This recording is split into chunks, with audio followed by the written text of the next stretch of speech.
assess what you've seen from McCallan and Jacob, and what's the kind of the report? How close is he to being able to be in the mix? Yeah, I'm happy with where those guys have started. Obviously, there's a lot to improve on, but guys have played hard, made plays when they've come their way. I think it's just the beginning of what they're capable of, but do think that they've done a good job to this point. Ryan and Wes. What stands out about Ford's defense like that? They're good up front. They're good in the back end. They've got good players. Structure-wise, they do a couple things that give you some decisions to make, and on third downs, they're really multiple. Do a good job presenting that package and really make you work to earn it. Alec, I guess when you look at just the running game numbers in general this season, they've looked pretty good. How do you feel like your guys have executed in that area?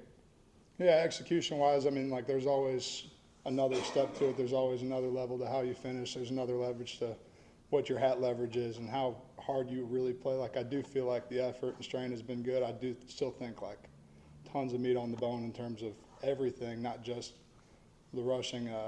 But so far, there's a good start. I think there's still a lot more. Patrick and then Austin. We've seen McCallan take a couple of short throws and do some after the catch with it. Is that something you guys saw on tape from ECX? That he could be a guy that did rack up some yak yards and make plays with the ball?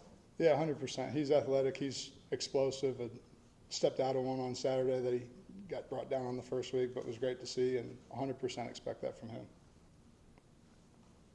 He told me that when he was at UC Davis that he did more blocking than everybody gave him credit for, but he really didn't get the coaching, didn't really understand it, and that your background in the offensive line really helped him in that regard because he was very willing to do that. Is that kind of what you encountered?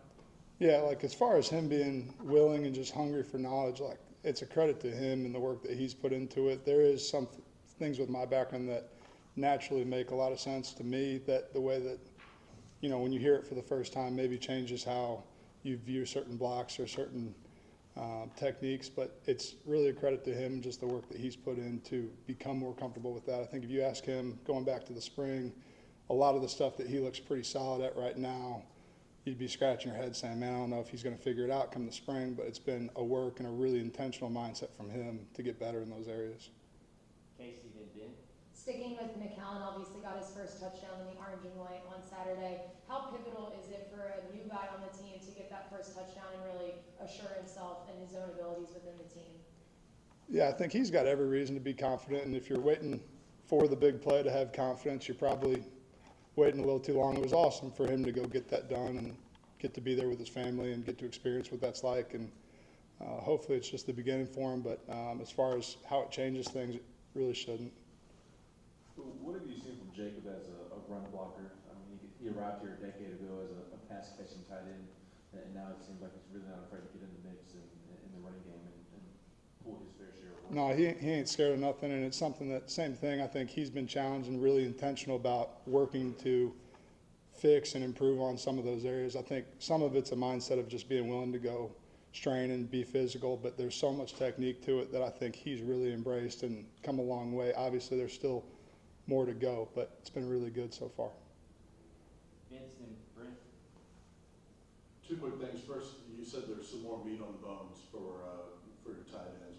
What specifically are you referring to then? Yeah, it's little things. It's, hey, I get my guy covered up, but he wipes across my face late, and we have to run through an arm tackle. Or, hey, I do a good job getting to the spot in the perimeter, but body position's not great, and instead of me going and burying the guy, I end up kind of on a half, and it's a little detail on a lot of things. Same thing with the route. It's being really clean at the top, dropping my weight, being super efficient, and me being just a half a step quicker, a half a step more separation in that end of it.